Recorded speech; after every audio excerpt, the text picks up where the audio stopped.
સાતમા અધ્યાયના પ્રારંભમાં ગીતાજીના બધા ધ્યાન શ્લોકનું પઠન કરીશ.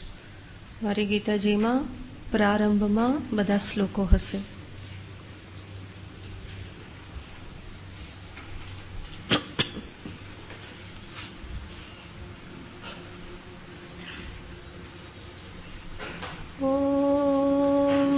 ब्रह्मानन्दं परमसुखदं केवलं ज्ञानमूर्तिं द्वन्द्वातीतं गगनसदृशं तत्त्वमस्यादिलक्ष्यम् एकं नित्यं विमलमचलं सर्वधि साक्षिभूतं भावातीतं त्रिगुणरहितं सद्गुरुं तं नमामि.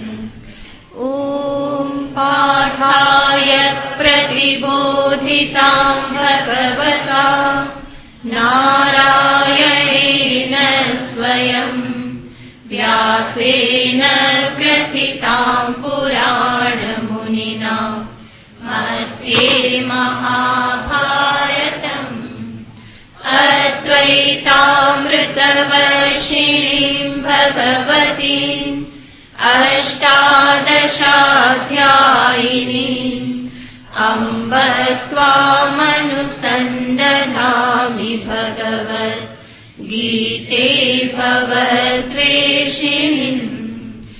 नमोऽस्तु ते व्यासविशालबुद्धे पुल्लारविन्दायतपत्रनेत्र येन त्वया भारततैलपूर्णः प्रज्वालितो ज्ञानमयप्रदीपः प्रपन्नपारिजाताय स्तोत्रवैत्रैकपाणये ज्ञानमुद्राय कृष्णाय गीतामृतदुहे नमः. वसुदेवसुतं देवं कंसचाणूरमर्दनं देवकी परमानन्दं कृष्णं वन्दे जगद्गुरुम्. भीष्मद्रोणतटा जयद्रथजला गान्धारनीलोत्पला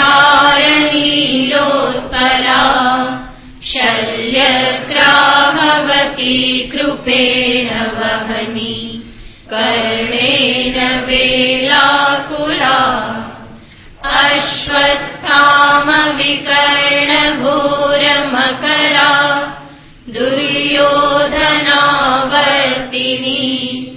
सोत्तीर्णा खलु पाण्डवैरणनदी कैवर्तकः केशवः पाराशर्यवचः सरोजममलम् गीतार्थगन्धोत्कटम् नानाख्यानककेसरं हरिकथा सम्बोधनाबोधितम्. लोके सज्जन षट्पदैरहरः पेपीयमानं मुदा भूयात् भारत पङ्कजं कलिमल प्रध्वंसिन श्रेयसे. मूकं करोति वाचालम् पङ्गुं लङ्घयते गिरिम् यत्कृपातमहं वन्दे परमानन्दमाधवम्. यं ब्रह्मा वरुणेन्द्ररुद्रमरुतः स्तुन्वन्ति दिव्यैस्तवैः वेदैः साङ्गपदक्रमोपनिषदैः गायन्ति यं सामगाः.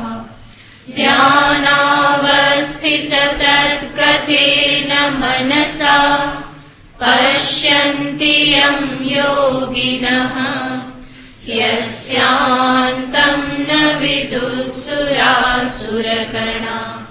देवाय तस्मै नमः। यस्यान्तं न विदुःसुरासुरगणा देवाय तस्मै नमः।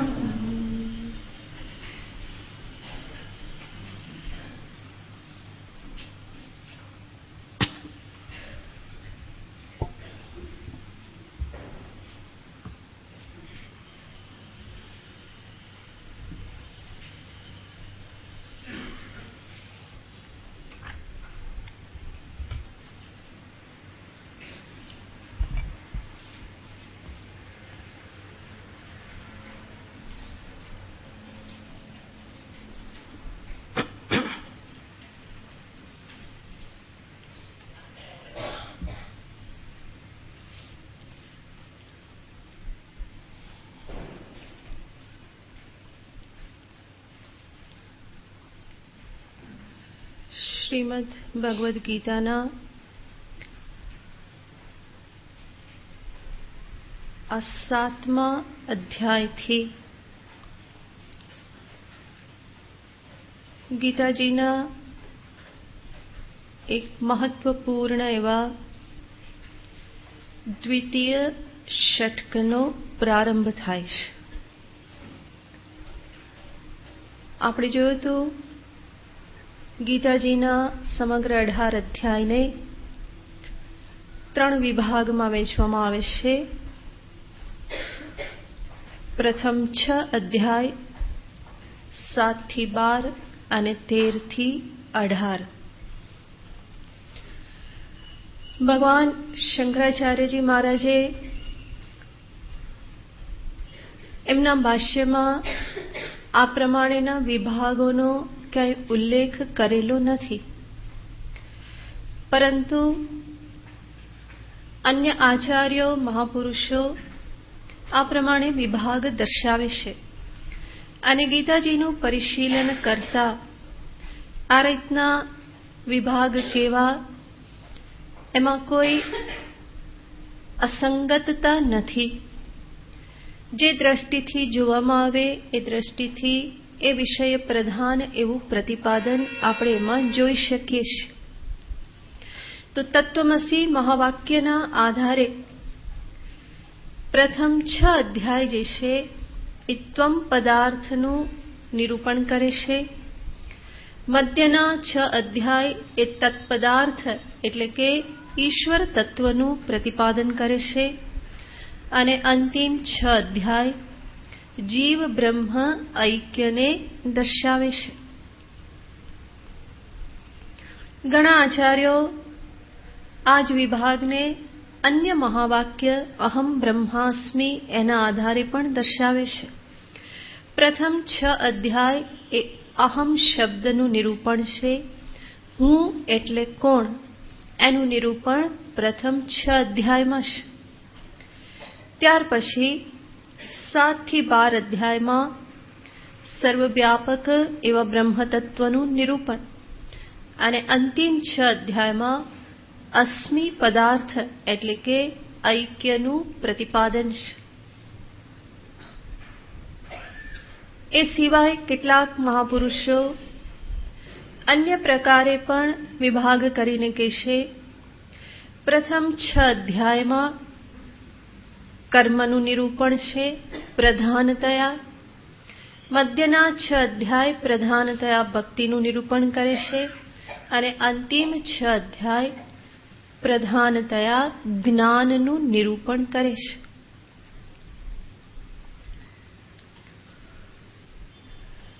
પ્રથમ 6 અધ્યાયમાં કર્મને સાધન રૂપે દર્શાવતો એવો કર્મયોગ છે.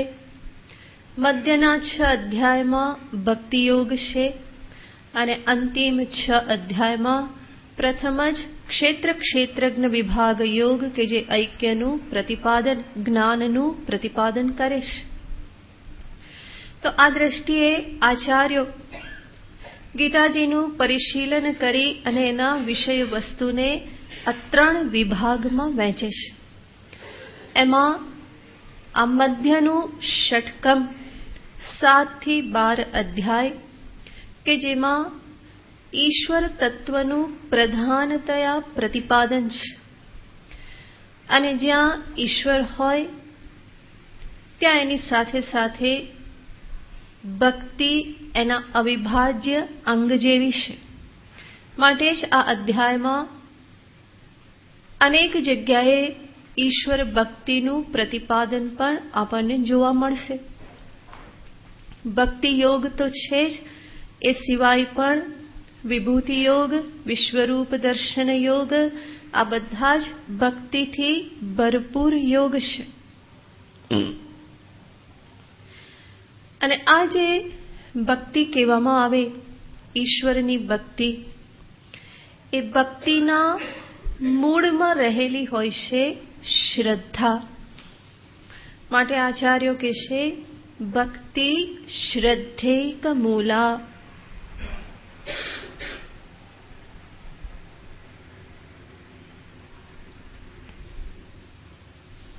શ્રદ્ધૈક મૂલા, ભક્તિનું મૂળ માત્ર શ્રદ્ધા છે. ઈશ્વર તત્વમાં અનન્ય શ્રદ્ધા, એ શ્રદ્ધાના પરિણામે જ હૃદયમાં ભક્તિ પ્રગટ થાય છે. ઈશ્વરનો જ્યાં સુધી સાક્ષાત્કાર કર્યો ન હોય અને છતાં પણ એને જોયા ન હોય, જાણ્યા ન હોય, છતાં પણ એમના પ્રત્યે પ્રેમ પ્રગટ થાય, એમના પ્રત્યે ભાવ પ્રગટ થાય, તો એના મૂળમાં ઈશ્વરમાં શ્રદ્ધા એ જ મહત્વનું પરિબળ છે. અને ગીતા મોક્ષ શાસ્ત્ર હોવા છતાં પણ એમાં કર્મ, ભક્તિ, આ બધા યોગનું, ઉપાયનું પણ નિરૂપણ છે. સાધકને માટે, જિજ્ઞાસુને માટે, આત્મજ્ઞાનના સાધકને માટે પણ ભક્તિ એના જીવનમાં અનિવાર્ય છે. કારણ કે જ્ઞાન માટેની યોગ્યતા આ ભક્તિ પ્રદાન કરે છે. જગત પ્રત્યે વૈરાગ્ય પણ ભક્તિ દ્વારા જ પ્રાપ્ત થાય છે. એટલા માટે ભાગવતમાં પણ જ્ઞાન વૈરાગ્યને ભક્તિના પુત્ર દર્શાવવામાં આવેલ છે. ભક્તિ હોય તો જ જ્ઞાન જન્મે, તો જ વૈરાગ્ય જન્મે. તો આત્મજ્ઞાનના સાધકને માટે પણ, બ્રહ્મ જિજ્ઞાસુને માટે પણ જીવનમાં ભક્તિનું કંઈક વિશેષ સ્થાન છે. વૈરાગ્ય વગર જ્ઞાન સંભવ નથી અને એ વૈરાગ્ય આ ભક્તિ દ્વારા પ્રાપ્ત થાય.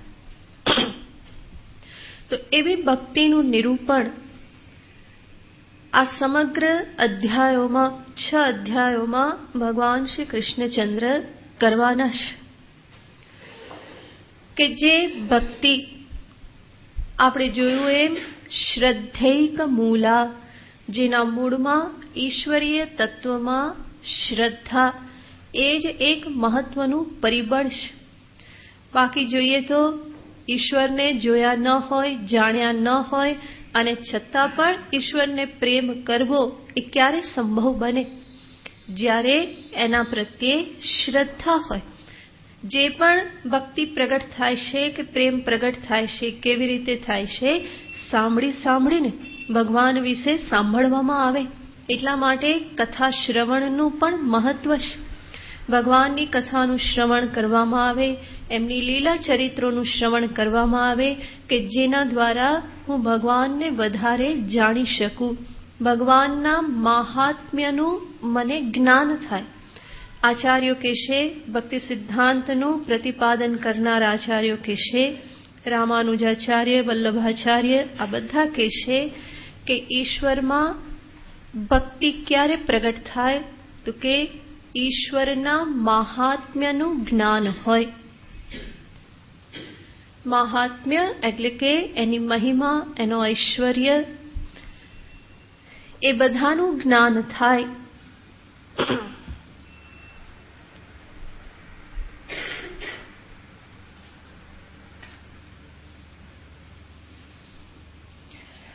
મહાત્મ જ્ઞાન પૂર્વકસ્તુ સુદ્રઢો સ્નેહાધિક. મહાત્મ જ્ઞાન પૂર્વકનો સુદ્રઢ અધિક સ્નેહ એને રામાનુજાચાર્ય ભક્તિ કહેશે. ભગવાનમાં માત્ર સ્નેહ નહીં, પરંતુ કહેશે અધિક સ્નેહ. સાચી ભક્તિ કહેશે તો કે અન્યત્ર મને સ્નેહ હોય, પરંતુ અધિક સ્નેહ ક્યાં હોય? ભગવાનમાં.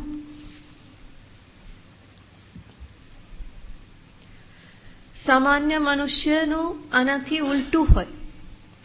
બીજે બધે વધારે સ્નેહ હોય અને ભગવાન માટે થોડો ઘણો જે વધે તે ભગવાન માટે, બાકીનો બધો બીજે બધે વહેંચાઈ જાય. પણ આચાર્ય કહેશે કે ભક્તિનું નામ છે સ્નેહાધિક. અધિક સ્નેહ, સામાન્ય સ્નેહને ઈશ્વર પ્રત્યે અધિક સ્નેહ, વધારે પ્રેમ. અન્યત્ર પ્રેમ હોય એના કરતા વધારે પ્રેમ ઈશ્વરમાં હોય તો એને ભક્તિ કહેવાય. જ્યાં પણ અધિક પ્રેમ હોય એનો હું ભગત કહેવાઉં. બરાબર ને? જ્યાં મને વધારે પ્રેમ હોય એનો હું ભગત કહેવાઉં. કારણ કે વધારે પ્રેમ એ જ શું છે? ભક્તિ છે. ધનમાં વધારે પ્રેમ હોય તો હું ભગત કોનો? ધનનો. મને બીજી કોઈ સંપત્તિમાં કે પરિવારમાં વધારે પ્રેમ હોય તો હું ભગત કોનો? પરિવારનો. મને સત્તા પ્રત્યે વધારે પ્રેમ હોય તો હું ભગત સત્તાનો. અને મને ભગવાન માટે વધારે પ્રેમ હોય તો હું ભગત ભગવાનનો. તો ભગત તો આપણે મૂળમાં છીએ જ. કોના છીએ એ સવાલ છે. ભગત તો બધા ભગત થઈને જ બધા આવે છે, પણ કોના ભગત છે એ મોટો પ્રશ્ન છે. અને એમાં જ મનુષ્ય શિફ્ટિંગ કરવાનું હોય છે. ધીમે ધીમે હું સમજતો થઉં કે ભાઈ આના ભગત બનવામાં માલ નથી. સાચો ભગત તો ભગવાનનો ભગત બનવું ત્યારે જ થવું, અને ત્યારે જ ઉદ્ધાર થશે. તો જ્યાં અધિક પ્રેમ તે જ ભક્તિ કહેવાય. તો અહીંયા પણ આચાર્ય કહેશે કે ભગવાનમાં અધિક સ્નેહ. અધિક સ્નેહ એ સ્નેહ પણ ફરી પાછો કેવો? તો કહેવામાં આવ્યું સુદ્રઢ. સામાન્ય નહીં, પરંતુ દ્રઢ સ્નેહ. એક દિવસ ઉભરાઈ આવ્યો ને બીજે દિવસે ના રહ્યો એવું નહીં, પરંતુ એ અધિક સ્નેહ કેવો છે? તો કે દ્રઢ સ્નેહ. એ હંમેશા કેવો રહેશે? એક સરખો રહેશે. ભગવાને મારું કંઈ કામ કરી આપ્યું એવું મને લાગ્યું અને તો મારો સ્નેહ વધી ગયો. એ વધી ગયો, અઠવાડિયું રહ્યો, અઠવાડિયા પછી કંઈક ન ગમતું થયું તો એ ફરી પાછું બધું જતું રહ્યું. તો એને દ્રઢ સ્નેહ ના કહેવાય. અધિક હોય પરંતુ સાથે સાથે સુદ્રઢ. જે પણ થાય એ દરેક પરિસ્થિતિમાં ઈશ્વર પ્રત્યે એવો ને એવો ભાવ, એવી ને એવી શરણાગતિ જો જળવાઈ રહે તો એને સુદ્રઢ સ્નેહ કહેવામાં આવે. અને આવો દ્રઢ સ્નેહ કે અધિક સ્નેહ એ ક્યારે પ્રગટ થાય? તો આચાર્યએ કહ્યું મહાત્મ્ય જ્ઞાન પૂર્વક. ઈશ્વરના મહાત્મ્યનું, એના મહિમાનું જ્યારે મને જ્ઞાન થાય તો એના પ્રત્યે મને સ્નેહ થાય. ઈશ્વરના મહિમાનું જ્ઞાન એનો અર્થ છે ઈશ્વરના સ્વરૂપનું ભાન, એમનું ઐશ્વર્ય, એમના ગુણો, એમની ભક્તવત્સલતા, એમની સર્વજ્ઞતા, એમની સર્વશક્તિમત્તા, આ બધાનું જ્યારે ભાન થાય તો એમના પ્રત્યે સ્નેહ પ્રગટ થાય. એટલા માટે જ આગળ આપણે જોયું ઈશ્વર કથા શ્રવણનો મહિમા છે. ભગવાનની કથાનું શ્રવણ કરવામાં આવે તો એના પરિણામે ભગવાનના ભિન્ન ભિન્ન એવા દિવ્ય ચરિત્રોને હું સમજું. ભગવાન ભક્તને માટે શું શું કરે છે, કેવી રીતે એનો ઉદ્ધાર કરે છે, કેવી રીતે સંસાર સાગરથી એને હંમેશા બચાવે છે, એને એના કામ કરવા માટે, એને બચાવવા માટે ઈશ્વર કેટલી હદ સુધી સામાન્ય બની અને બધું કરે છે. આ જ્યારે હું જાણું તો મારા અંતરમાં ઈશ્વર પ્રત્યે પ્રેમ ભાવ પ્રગટ થાય કે ભગવાન કેટલા બધા દીન દયાળુ છે, કરુણા સાગર છે, એ કેટલા બધા ભક્ત વત્સલ છે. આટલા મહાન હોવા છતાં પણ મારી પ્રાર્થના સાંભળે, આટલા એ દિવ્ય હોવા છતાં પણ એના સ્મરણથી એ મારા પાપને ધોઈ નાખે. તો આવી રીતે ઈશ્વરના મહિમાને, એના મહાત્મ્યને હું જેટલે અંશે જાણું એટલે અંશે એમના પ્રત્યે મારા અંતરમાં સ્નેહ ભક્તિ પ્રગટ થાય. ભગવાન શું શું કરે છે, એમના ગુણો બધા કેવા છે, કેવી દયા, કેવો વૈરાગ્ય, કેવી અનાસક્તિ, કેવી કરુણા, કેવી ભક્ત વત્સલતા, આ બધું જ એમની કથા શ્રવણથી મને જાણવામાં આવે. માટે કહેવાય મહાત્મ્ય જ્ઞાન પૂર્વક. નારદ ભક્તિ સૂત્રમાં પણ નારદજી કહેશે કે આ મહાત્મ્ય જ્ઞાન પૂર્વિકા. ગોપીઓની ભક્તિ પણ કેવી હતી તો કે મહાત્મ્ય જ્ઞાન પૂર્વિકા. ગોપીઓ પણ જાણતી હતી કે ભગવાન કૃષ્ણ કોણ છે, એનું ચરિત્ર કેવું દિવ્ય ચરિત્ર છે, એના કાર્યો કેટલા બધા દિવ્ય છે, કેટલા કલ્યાણકારી છે. તો આ બધું એ જાણતી હતી અને એના જ પરિણામે ઈશ્વર પ્રત્યે, કૃષ્ણ પ્રત્યે કેટલી બધી ભક્તિ હતી. ગોપી એ કોઈ અબુધ કે અજ્ઞાની નહોતી, ઈશ્વર મહાત્મ્યથી એ પરિચિત હતી. તો મહાત્મ્ય જ્ઞાન પૂર્વક સુદ્રઢ અધિક સ્નેહ ભક્તિ રીતિ ઉચ્યતે. અને ભક્તિ કહેવામાં આવે છે. અને આવી આ ભક્તિ અનેક પ્રકારે સાધકના જીવનમાં ભાગ ભજવે છે. એના અંતરને નિર્મળ કરે, એના અંતરને નિશ્ચલ બનાવે. આ બધું કાર્ય સાધકના જીવનમાં ભક્તિ કરે છે. ઈશ્વર પ્રત્યે જેટલો પ્રેમ વધે, ભાવ વધે, એટલા જ જગતના રાગ દ્વેષ જે છે એ છૂટે.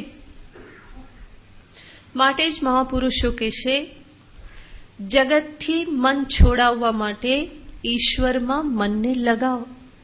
ઈશ્વર પ્રત્યે રાગ કરો તો જગતની આસક્તિ છૂટશે.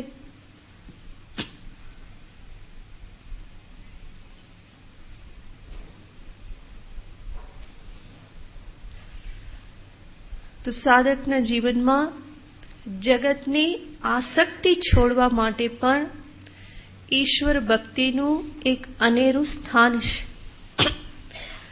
જ્યાં સુધી ઈશ્વર પ્રત્યે આસક્તિ ન થાય, પ્રેમ ન થાય, ત્યાં સુધી જગતના મોહમાંથી કોઈ વિરલો છૂટી શકતો નથી. જગતને છોડવા માટે ઈશ્વરને એણે પકડવા જ પડે. એટલું જ નહીં, મહાપુરુષો તો આત્મ સાક્ષાત્કાર થયા પછી પણ ભગવાનની ભક્તિમાં લાગી રહેશે. યદ ભક્તિમ વિના ન મુક્તિમ. મધુસૂદન સરસ્વતીજી કહે છે 7મા અધ્યાયની ટીકા લખવાનો જ્યારે પ્રારંભ કરે તો ત્યારે એ કહે છે યદ ભક્તિમ વિના ન મુક્તિ. જેની ભક્તિ વગર મુક્તિ નથી એવા સર્વજ્ઞ સર્વયોગીનામ. સર્વયોગીઓના પણ યોગી ગુરુ સર્વજ્ઞ એવા શ્રી નંદનંદનમ અહમ ભજે. શ્રી નંદનંદનને હું ભજું છું, નમસ્કાર કરીશ. તો મધુસૂદન સરસ્વતી એટલે અદ્વૈત સિદ્ધિ, વેદાંત કલ્પલતિકા, આ બધા ગ્રંથોના રચયિતા કે જે વેદાંતના ચરમ ગ્રંથો છે, બૃહદ પ્રસ્થાનમાં જેને સ્થાન મળેલું છે, એના રચયિતા એવા એ પણ કહેશે કે હું નંદનંદનને વંદન કરું છું. 7મા અધ્યાયની ટીકાના પ્રારંભમાં ભગવાનનું સ્મરણ કરે છે કે આવા નંદનંદન, કેવા નંદનંદન કે જેની ભક્તિ વગર મુક્તિ સંભવ નથી, જેની ભક્તિ વગર અંતરમાં આત્મજ્ઞાન પ્રગટ થવું સંભવ નથી, એવા ભવભયને હરનારા નંદનંદનને હું વંદન કરું છું. તો ભક્તિ સાધક અવસ્થામાં જે ભક્તિ કરેલી છે, પ્રભુ પ્રેમમાં જે રમણ કરેલું છે, એ જ આત્મજ્ઞાનોત્તર કાલમાં જીવન મુક્તિના વિલક્ષણ આનંદને પ્રદાન કરનારી બને છે. તો જ્ઞાનની સાથે જે ભક્તિ એ જીવન મુક્તિ કાલમાં પરમ આનંદ પ્રદાન કરનારી બને છે. તો આવી ભક્તિ મહાપુરુષો હંમેશા કરતા રહેશે. કુર્વંત્ય હેતુ કિમ ભક્તિમ ઇત્થમ ભૂત ગુણો હરિ. ભાગવતમાં જ આવે છે. કોઈકે પૂછ્યું સુખદેવજી મહારાજને કે તમે તો જ્ઞાની છો, તમે આવી ભાગવત કથામાં ભક્તિમાં ક્યાં તમે પ્રવૃત્ત થઈ ગયા? સુખદેવજી મહારાજ જવાબ આપે છે, કુર્વંતી અહેતુ કિમ ભક્તિ. અમે જે ભક્તિ કરીએ છીએ એની પાછળ કોઈ હેતુ નથી, કોઈ પ્રયોજન નથી, કરીને કંઈ મેળવી લેવાનું નથી, પરંતુ ઇત્થમ ભૂત ગુણો હરિ. ભગવાનના ગુણો જ એવા છે કે એનું ગાન કર્યા વગર અમારાથી રહેવાતું નથી. ભગવાનના ચરિત્ર જ એટલા બધા દિવ્ય છે કે એની વાત કર્યા વગર, એના ગુણગાન ગાયા વગર અમારાથી રહેવાતું નથી.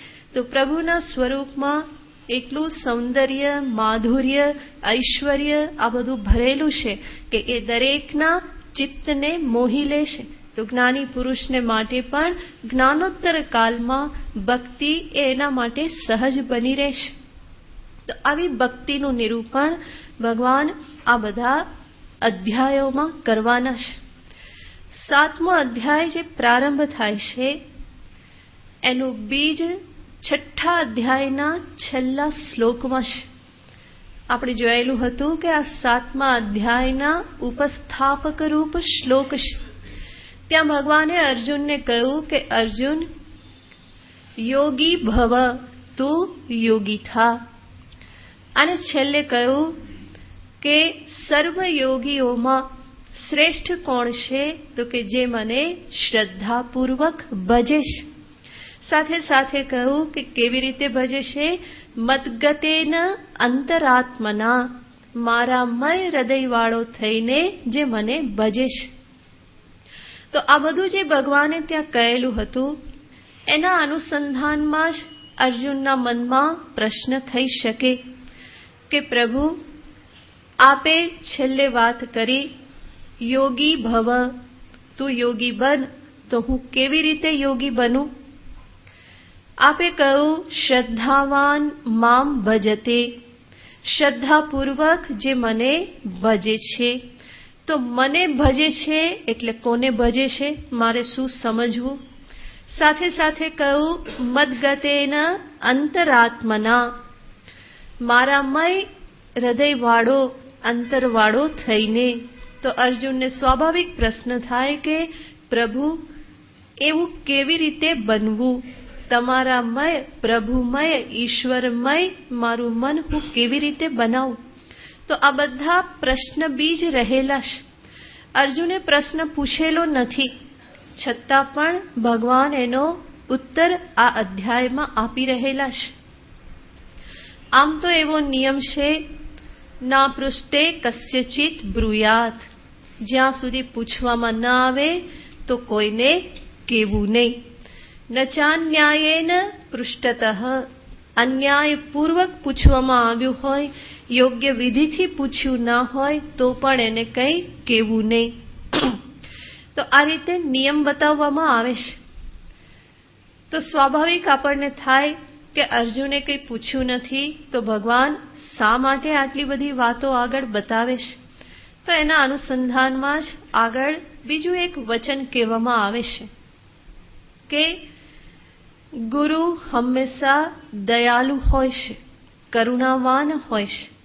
અને એટલા માટે શિષ્ય જો શ્રદ્ધાળુ હોય, અધિકારી હોય, તો ગુરવઃ દીનવત્સલઃ, દીનવત્સલ એવા ગુરુ પૂછ્યા વગર પણ એને બતાવે છે.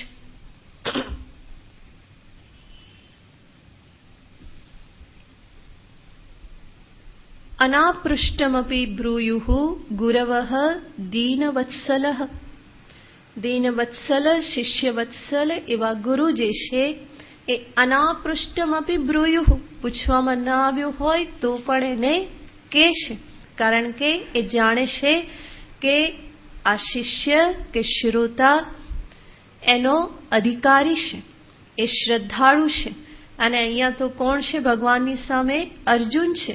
કે જે અર્જુન ભગવાનનો સખા પણ છે, એમાં શ્રદ્ધા રાખનારો છે, એણે ભગવાનનું શિષ્યત્વ પણ ગ્રહણ કરેલું છે અને અનન્ય શ્રદ્ધાથી ભગવાન જે ઉપદેશ આપી રહેલા છે એને અર્જુન સાંભળી રહેલા છે.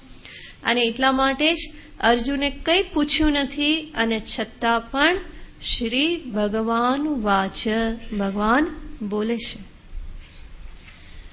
ઓમ શ્રી પરમાત્મને નમઃ. ઓમ શ્રી પરમાત્મને નમઃ. અથ સપ્તમોऽધ્યાયઃ.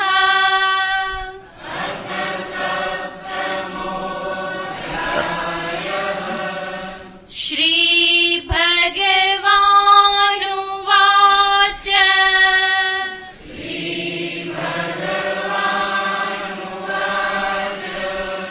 મય્યાસક્તમનઃ પાર્થ.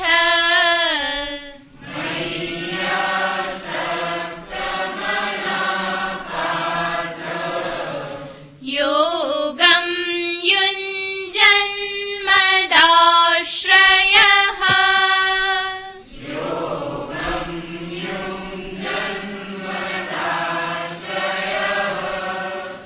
असंशयं समग्रं माम्.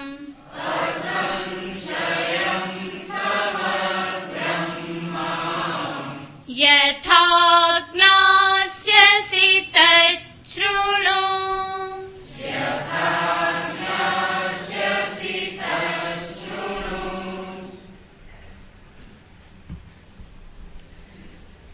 શ્રી ભગવાન ઉવાચ. શ્રી ભગવાન ઉવાચ. આ સંજય ધૃતરાષ્ટ્રને કહેશે. આપણને યાદ રહેવું જોઈએ કોણ કહી રહેલું છે. સંજય ધૃતરાષ્ટ્રને દર્શાવી રહેલા છે. શ્રી ભગવાન ઉવાચ. શ્રી ભગવાન, શ્રીથી યુક્ત એવા ભગવાન. અને શ્રી એટલે કોણ? લક્ષ્મીજી.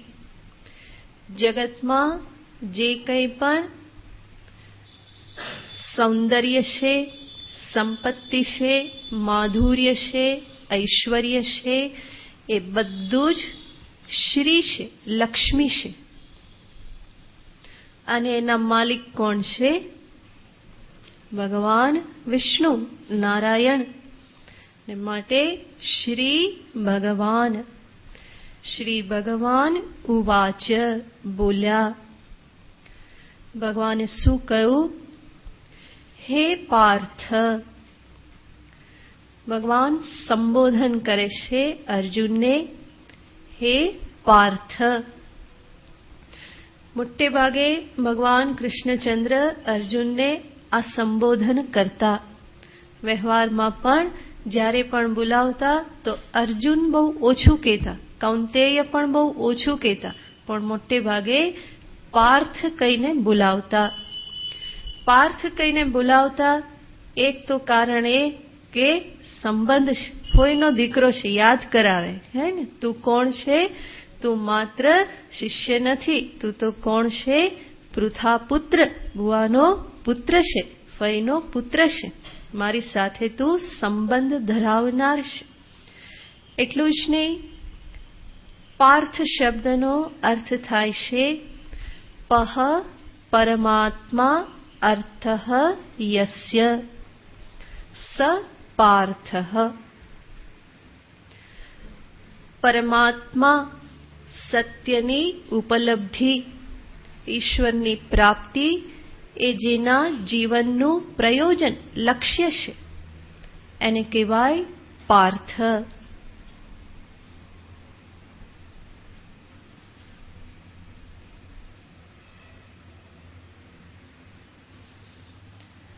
ભગવાન કહેશે, હે પાર્થ, ત્વમ યથા મામ જ્ઞાસ્યસી તચ્છૃણુ. તું જે રીતે મને જાણી શકે, તું જે વિધિથી મને તું પ્રાપ્ત કરી શકે, જાણી શકે, તત શૃણુ, એને તું સાંભળ. ભગવાન શૃણુ કહીને ફરી અર્જુનને યાદ અપાવે છે કે અર્જુન, તે પ્રશ્ન પૂછ્યો નથી એટલે એવું નહીં માનતો કે આ બહુ મહત્વનું નથી. તારા પૂછ્યા વગર પણ હું તને કંઈક બતાવી રહેલો છું અને એ એટલું જ અગત્યનું છે. તચ્છૃણુ, એને તું સાંભળ. તો વ્યક્તિ સાંભળી રહી હોય અને છતાં પણ આપણે કહીએ સાંભળ. સામે બેઠેલી હોય તો હાથ પકડીને ઘૂંટણ પર હાથ મૂકીને કહીએ, જો સાંભળ, હું કહું છું. એનો અર્થ શું? હું જે કહી રહ્યો છું એ અગત્યનું છે. ધ્યાન રાખજે, મન આમ તેમ ક્યાંય જતું ના રે. ભગવાન પણ અહીંયા અર્જુનને કહેશે કે અર્જુન તચ્છૃણુ. ઋષિકેશમાં મહાપુરુષો કે મહાત્માઓ કે ભણાવતા હોય ને આવું કે આવું આવે તચ્છૃણુ, તો કે કાન લગા કર સુનો. બરાબર કાન લગાવીને સાંભળો. એનો અર્થ એકાગ્રતાથી સાંભળો. ભગવાન અહીંયા પણ અર્જુનને કહેશે, અર્જુન હે પાર્થ તચ્છૃણુ, તું આ સાંભળ.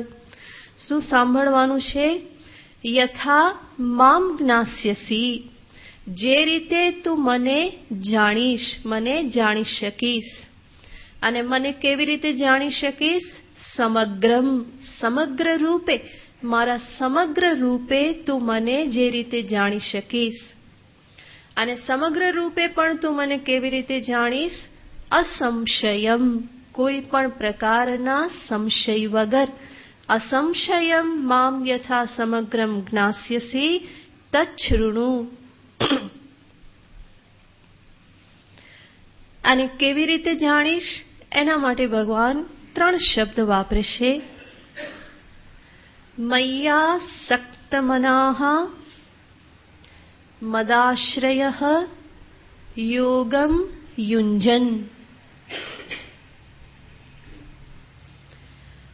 મય્યા સક્તમનાઃ, મયી આસક્ત મનાઃ, મારામાં આસક્ત મનવાળો થઈને. મદાશ્રયઃ, મારું જ આશ્રય ગ્રહણ કરનારો થઈને. યોગમ યુંજન, યોગ કરીને, પ્રયત્ન કરીને. તો ભગવાન અહીંયા 3 બાબત દર્શાવે છે. સર્વપ્રથમ કહેશે કે ભગવાનને પામવા માટે, જાણવા માટે શું કરવાનું? મયી આસક્ત મનાઃ. ભગવાન કહેશે સર્વપ્રથમ તો મારામાં આસક્ત ચિત્તવાળો થા. અને મારામાં આસક્ત, આસક્તિ એટલે પ્રેમ, ભાવ, ભક્તિ. મને પ્રેમ કરનારો થા. ભગવાન કૃષ્ણ સૌથી પહેલી શરત મૂકે છે. મને જાણવું હોય તો સૌથી પહેલા શું કરવું પડશે? મને પ્રેમ કરવો પડશે. બીજે બધેથી મન છોડાવી અને મયી આસક્ત, મારામાં મન મૂકવું પડશે. આગળ ભગવાન કહેવાના છે કે મારું તું મને તારું મન આપી દે અને બુદ્ધિ આપી દે. મન બુદ્ધિ મને આપી દે, ત્રીજી કોઈ વસ્તુ મારે જોઈતી નથી. પેલો બિચારો કઈ સમજે નહીં, ભગત ભોળ્યો, અને મન બુદ્ધિ આપવા જાય તો પછી પાછળ રહેશું, કઈ રહે નહીં. પણ કૃષ્ણ ચાલાક છે, થોડા શબ્દોમાં કહી દે કે બસ તારું મન મને આપી દે અને મયી બુદ્ધિમ નિવેશય, મારામાં તારું મન મૂક અને તારી બુદ્ધિ પણ મારામાં મૂકી દે. બાકીનું બધું હું સંભાળી લઈશ. પછી કઈ રહેતું નથી સંભાળવાનું. હા, પણ એ શું કે આટલું કરી દે, પછી હું બધું સંભાળી લઈશ. તો અહીંયા પણ સર્વપ્રથમ શબ્દ વાપર્યો મયી આસક્ત મનાઃ. ભગવાન કહેશે મારામાં. આ મારામાં એટલે કોનામાં? ભગવાન મારા શબ્દ કે અહમ શબ્દનો અનેક પ્રકારે ગીતાજીમાં પ્રયોગ કરે છે. મારામાં એટલે કોનામાં? તો ભગવાનના મુખ્ય બે સ્વરૂપ કહેવામાં આવે છે, સવિશેષ સ્વરૂપ, નિર્વિશેષ સ્વરૂપ.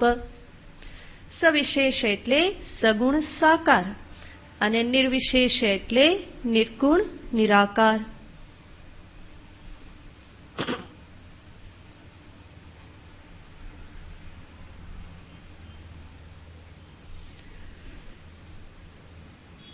તો આ બંને જે ઈશ્વરના સ્વરૂપ જે છે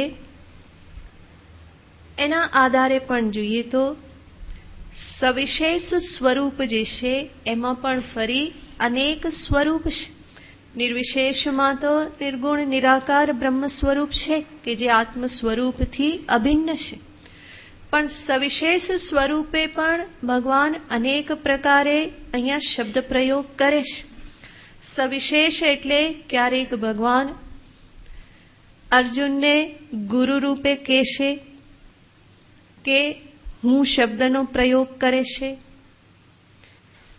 ક્યારેક ભગવાન ઈશ્વર તરીકે પણ હું શબ્દનો પ્રયોગ કરે છે.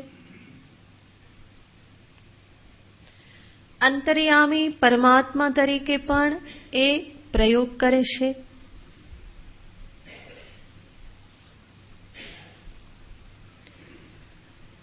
તો અનેક સવિશેષ એવા ઈશ્વરના અનેક સ્વરૂપો છે.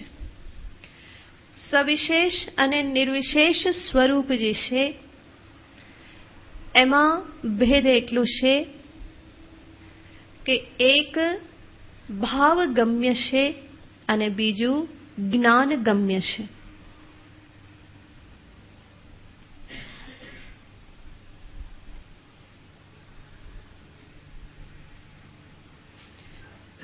એકમાં ભક્ત ભગવાન જીવ ઈશ્વર એ ભેદ છે અને બીજામાં અભેદ છે.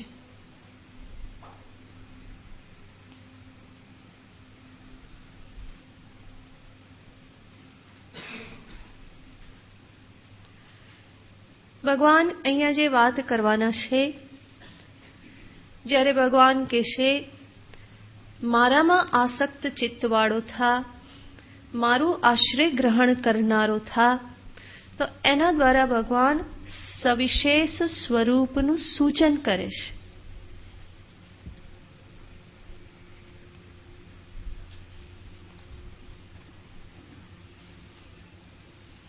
કારણ કે આસક્તિ કે પછી આશ્રય એ સવિષયક જ હોય, કોઈ આલંબન હોય.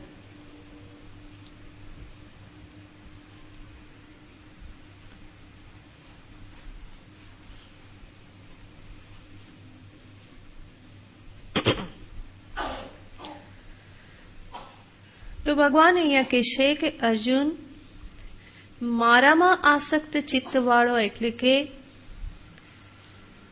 તને અત્યારે હું જે રીતનો દેખાતો હોઉં સવિશેષ રૂપે, પછી હું પાર્થ સારથી રૂપે, તારા ગુરુ રૂપે, કે પછી આ જગતના કારણ રૂપ વિરાટ ઈશ્વર રૂપે કે ચતુર્ભુજ ઈશ્વર રૂપે તને જે રીતે હું અત્યારે જણાતો હોઉં એમાં તું ચિત્તને મૂકનારો થા, એમાં તું ભક્તિ કરનારો થા, એમાં તારા મનને તું મુક, આસક્ત કર.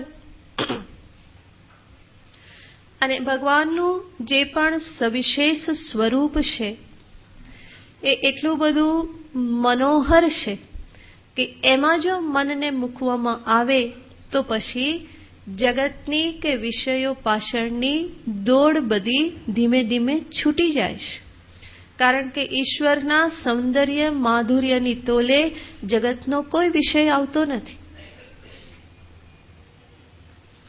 મધુરમ મધુરેભ્યોપી મંગલેભ્યોપી મંગલમ, પાવનમ પાવનેભ્યોપી હરેર નામૈવ કેવલમ. આ તો માત્ર ભગવાનના નામનું વર્ણન કર્યું કે ભગવાનનું નામ કેવું છે. મધુરમ મધુરેભ્યોપી, મધુરથી પણ વધારે મધુર. મંગલમ મંગલેભ્યોપી, જે કંઈ પણ જગતમાં મંગલ હોય એના કરતાં પણ વધારે મંગલકારી. પાવનમ પાવનેભ્યોપી, જે પણ પવિત્ર હોય એના કરતાં પણ વધારે પવિત્ર કરનારું હરિનું નામ માત્ર છે. અને જેનું નામ આવું છે તો એ નામી કેવો હશે? એ એના કરતાં પણ વધારે મહાન, એના કરતાં પણ વધારે મધુર, એનાથી પણ વધારે પાવનકારી, એના કરતાં પણ વધારે મંગલકારી. તો આવા આ પ્રભુનું જે સવિશેષ સ્વરૂપ છે, પછી એ સવિશેષ સ્વરૂપ ચતુર્ભુજ નારાયણ સ્વરૂપ હોય, દ્વિભુજ એવા પાર્થ સારથી હોય, અર્જુનના ગુરુ સ્વરૂપે ગીતોપદેશ કરતા આચાર્ય શ્રી કૃષ્ણ હોય, કે પછી વિરાટ સ્વરૂપ વિશ્વરૂપે પ્રગટ થયેલ એવા પરમાત્મા હોય, એ દરેક સ્વરૂપ મનોહર છે. જગત જગત રૂપે જરૂર વિચિત્ર છે, પરંતુ જગતને જો જગદીશ રૂપે જોવામાં આવે તો એ પણ પરમ મંગલકારી છે. એ પ્રભુમય જ છે. માટે જ મહાપુરુષો કહેશે કે જ્યારે સત્યને સમજવામાં આવે, સમજી લેવામાં આવે, તો જગત એ પ્રભુની માયા નહીં, એ પ્રભુની કાયા જ છે. સાક્ષાત પ્રભુનું જ સ્વરૂપ છે, વિરાટ રૂપ છે.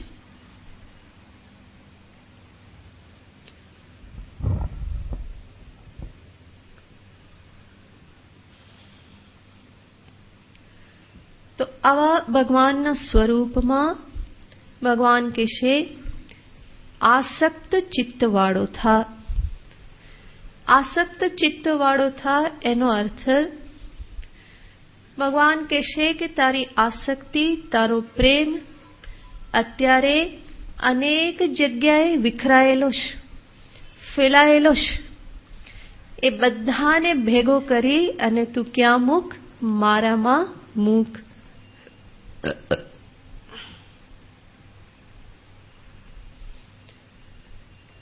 અનેક જગ્યાએ વેરાઈ ગયેલી ભક્તિ કે આસક્તિ, થોડું અહીંયા, થોડું અહીંયા, થોડું અહીંયા, થોડું અહીંયા, અને વધ્યું તો થોડું ભગવાનમાં.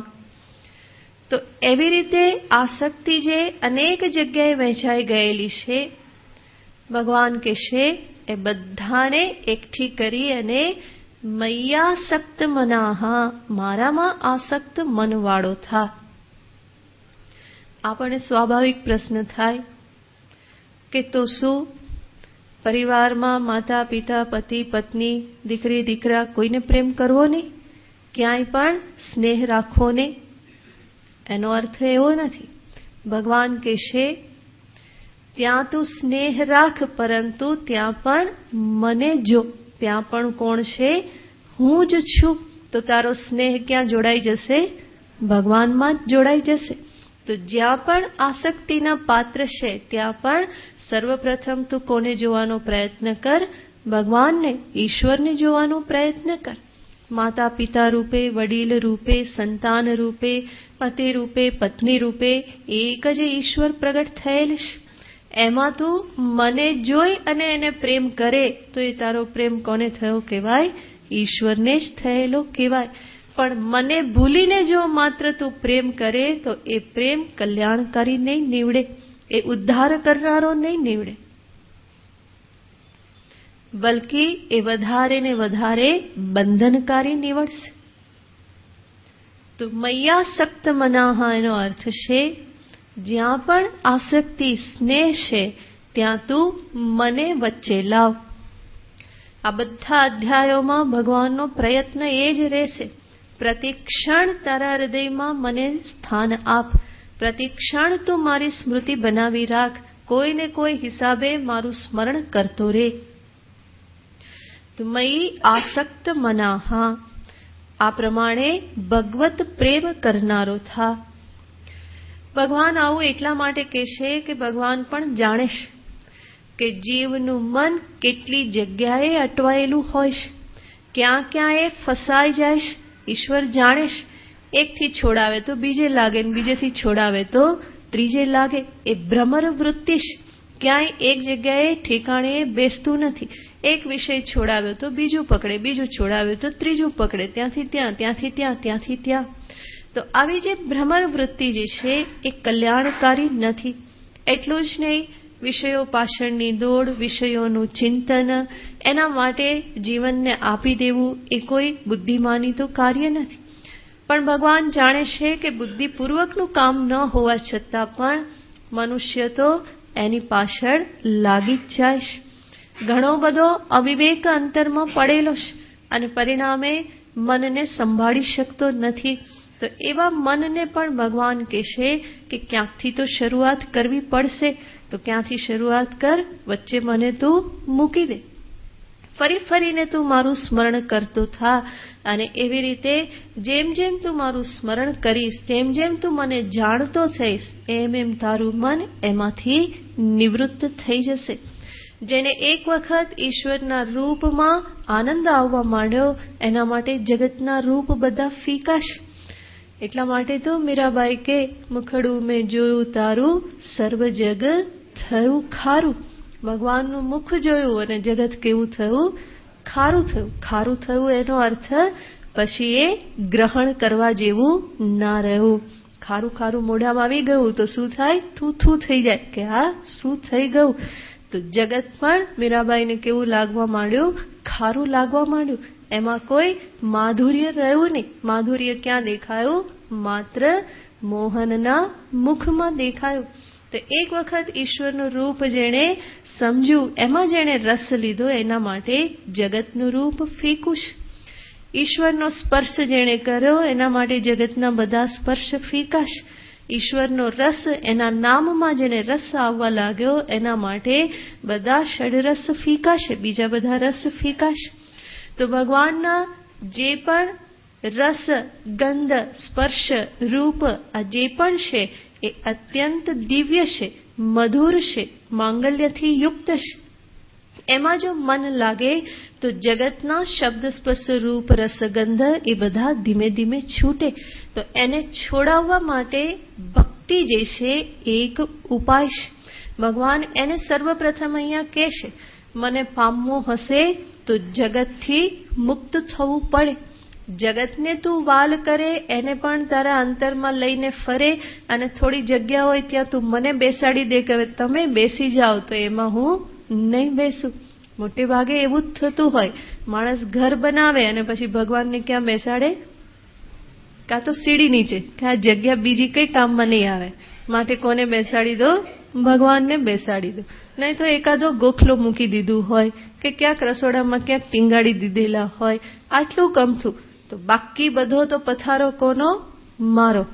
અને બાકી થોડુંક છે કોના માટે કાઢું? ભગવાન માટે કાઢું. ભગવાન કે એવી રીતે નહીં ચાલે. બહાર તું ભલે મને છેતરી લે, પણ તારા અંતરમાં તો નહીં જ ચાલે. ત્યાં તો આખો પટ મને જોઈએ. ત્યાં તું કે તું બેસી જાવ એવું થવાનું નથી.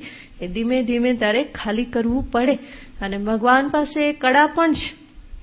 એ પોતે એક વખત આવે તો પછી કે ને પગ પેસારો કરે, પછી એક વખત ઘૂસવા દીધા તો પછી એ પોતાનું કામ શરૂ કરી દે. તો મૈયાસક્ત મનાહ, ભગવાન કહે છે એક વખત તું થોડીક આસક્તિ મારામાં કર, પછી તો હું તને જોઈ લઉં છું. પછી આપણને છોડતા આવડતું નથી, પકડતા જ આવડે છે. એ ભાગવતમાં ભગવાનનું આ વચન આવે છે. પૂતના જ્યારે આવી ભગવાનને મારવા માટે, તો પૂતના જ્યારે સ્તનપાન કરાવે છે, તો ભગવાન સ્તનપાન કરીને પૂતનાના પ્રાણ ચૂસવા લાગ્યા. અને ત્યારે પૂતના કહેશે કે છોડ છોડ, મુંચ મુંચ. ભગવાન કહેશે કે આપણે પકડતા જ શીખ્યા છે, છોડતા આવડતું નથી. એક વખત પકડ્યો એટલે પછી મારાથી હું એને છૂટો કરું નહીં. તો આ ભગવાનની ભક્ત વત્સલતા છે, એમની આ મહાનતા છે, એ કરુણા વરુણા લય છે. એટલા માટે જ મહાપુરુષો કે જો જીવ એક ડગલું ચાલે તો ભગવાન સામે 10 ડગલા ચાલીને આવે છે.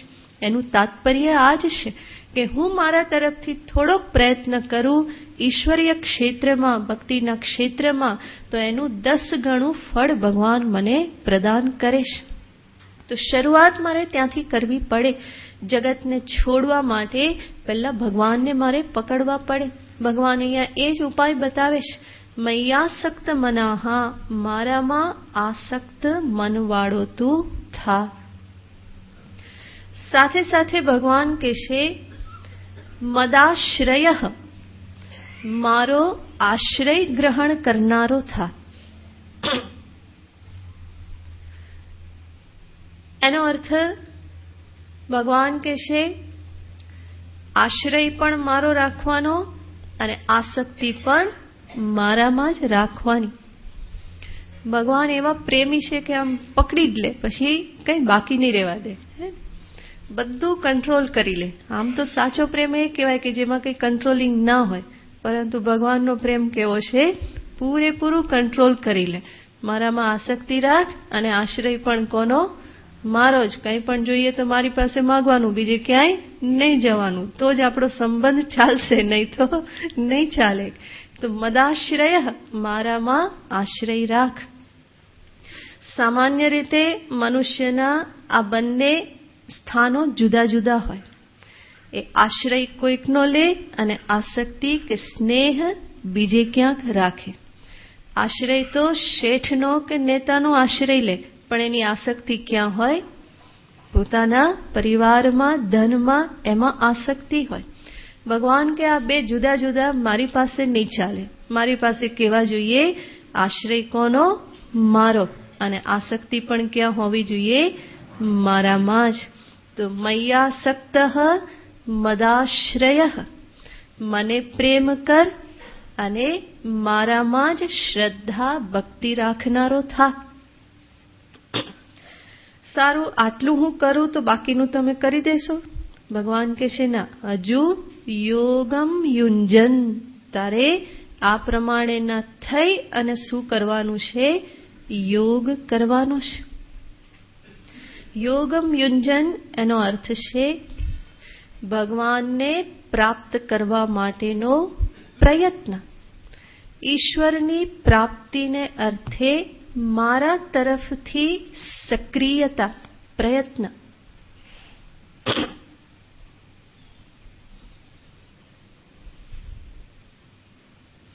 આવો થઈ અને તું યોગ કર. યોગ કર એનો અર્થ મારી પ્રાપ્તિ માટેના જે પણ ઉપાયો છે એ ઉપાયોનું તું જીવનમાં આચરણ કર, અનુષ્ઠાન કર.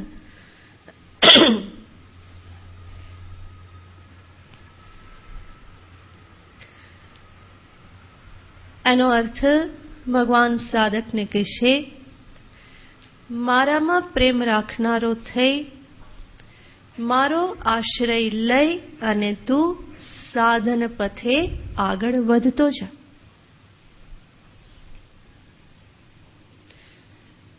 ભગવાન સૂચિત કરશે અધ્યાત્મ સાધનામાં આગળ વધવા માટે, આ સાધના પથે આગળ જવા માટે ઈશ્વરમાં ભક્તિ અને ઈશ્વરનો આશ્રય એ અનિવાર્ય છે. ઈશ્વરની કૃપા વગર કંઈ પ્રાપ્ત થતું નથી. અધ્યાત્મ જીવનમાં પણ કોઈ પ્રકારની સિદ્ધિ, સફળતા ઈશ્વરની કૃપા વગર સંભવ નથી. શાસ્ત્ર વચન તો છે કે અધ્યાત્મ માટેની જિજ્ઞાસા પણ ઈશ્વરાનુગ્રહાદ એવ, ઈશ્વરના અનુગ્રહથી જ આ જિજ્ઞાસા પણ ઉત્પન્ન થાય છે. ઈશ્વર પ્રાપ્તિની ઈચ્છા પણ ઈશ્વરના અનુગ્રહથી જ થાય છે.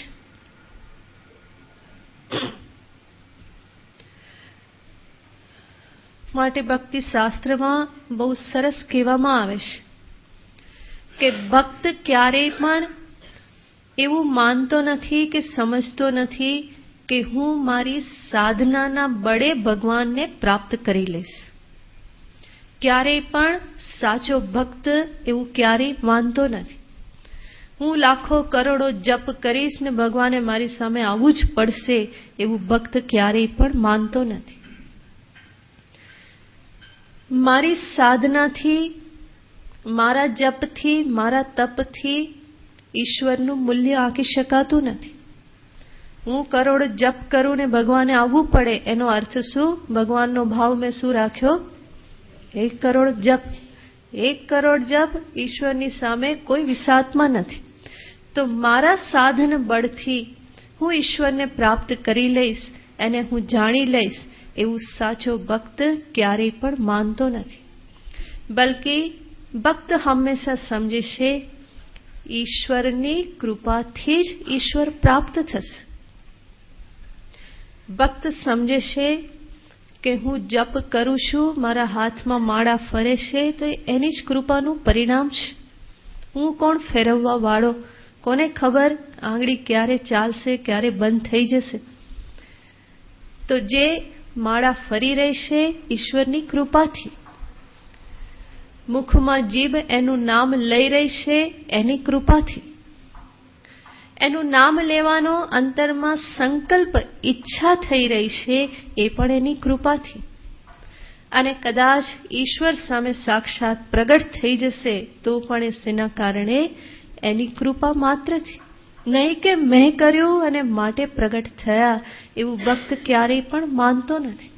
આને જ કહેવાય મદાશ્રય, ઈશ્વરનો આશ્રય. જે પણ થાય છે એની કૃપાથી થાય છે. ભગવાન મળશે તો એની કૃપાથી, દર્શન થશે તો એની કૃપાથી. એટલા માટે જ તીર્થસ્થાનમાં જ્યારે તમે જાઓ તો ત્યાં પણ ભક્તો એવું કહેતા હોય, ભગવાને બોલાવ્યા અને દર્શન કરવા આવ્યા. કે નહીં કે અમે સંકલ્પ કર્યો તો અને માટે ભગવાનના દર્શન થયા. જગન્નાથપુરી જાઓ અને ત્યાં તમે સાંભળો, કારણ કે જગન્નાથ ક્ષેત્ર છે, બધા ભક્ત છે જગન્નાથજીના અનન્ય. તો વાત થતી હોય, ટ્રેનમાં હોય તો કે જગન્નાથજીનો કોલ આવ્યો અને માટે દર્શન કરવા આવ્યા. નહીં કે અમે ઈચ્છા કરી હતી, અમે સંકલ્પ કર્યો તો, અમે ધન ભેગું કર્યું હતું અને માટે હવે અમે ભગવાનના દર્શન કરવા જઈએ છીએ, એવું નહીં. કારણ કે દરેકને અનુભવ છે. અનેક વખત સંકલ્પ કર્યો પણ જવાયું નહીં. આ વખતે જઈ રહેલા છીએ શેના કારણે? જગન્નાથજીએ બોલાવ્યા છે, એનું તેડું આવ્યું અને માટે અમે આવ્યા. ફરી ક્યારે આવશો? ફરી એ બોલાવશે, ફરી એની ઈચ્છા હશે, એ જો ઝંખશે તો અમને દર્શન આપશે, એ બોલાવી લેશે.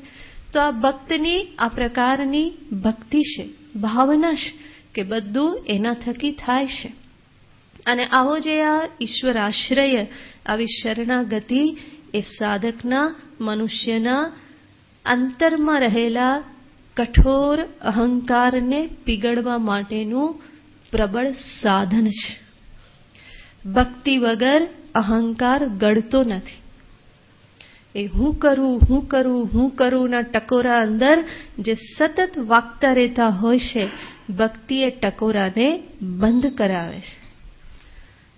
અને હું કરુંની જગ્યાએ એ જોતો થાય કે બધું પ્રભુ જ કરે છે. કરનાર, કરાવનાર પ્રભુ તું, પ્રભુ તું. તો આ રીતે ભગવાન સાધનાનો પ્રારંભ કરાવે છે. ભગવાને અર્જુનને કહ્યું કે તું મને સમગ્ર રૂપે જાણીશ. કઈ રીતે? સર્વપ્રથમ સાધન છે મય્યાસક્ત મનાહ મદાશ્રય, મારામાં અનન્ય આશ્રયવાળો, અનન્ય શરણાગતિવાળો તું થા અને મને જ પ્રેમ કરનારો થઈ યોગમ યુંજન, તું યોગનો આશ્રય લે, સાધના કર, સાધન પથે ચાલ અને એ રીતે જ અંતે તું સમગ્રપણે મને જાણી શકીશ. બાકીનું પછી. ઓમ પૂર્ણમદઃ પૂર્ણમિદં પૂર્ણાત પૂર્ણમુદચ્યતે પૂર્ણસ્ય પૂર્ણમાદાય પૂર્ણમેવાવશિષ્યતે. શાંતિ. હરિ ઓમ. શ્રી ગુરુભ્યો નમઃ. હરિ ઓમ.